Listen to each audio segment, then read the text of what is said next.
Hello everybody, welcome back to my YouTube channel. So guys, in this video I'm going to be showing you how to turn off or disable full screen feed on your Instagram.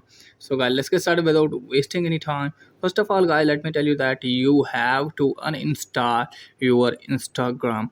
If you have an updated Instagram, then you have to uninstall this one.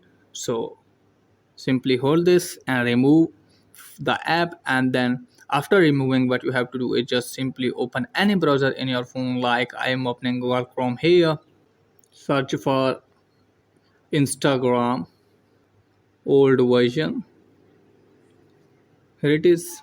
You have to tap on first link, and then let me tell you that full screen feed is on your updated Instagram. If you have an updated Instagram, then you cannot fix this problem on your updated Instagram. Firstly, what you have to do is just simply install another Instagram like old version. So which can you download? I'll tell you. So you have to search for 8 Feb 2022. So you have to search for 8 Feb 2022. So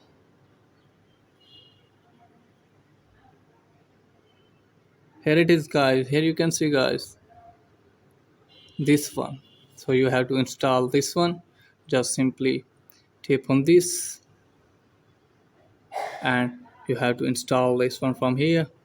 And then let me tell you that you have to log in your account in it, and after logging your account, your problem will be fixed. So that's it guys for today's video. If the video is helpful, please like the video and subscribe my channel. Thanks for watching.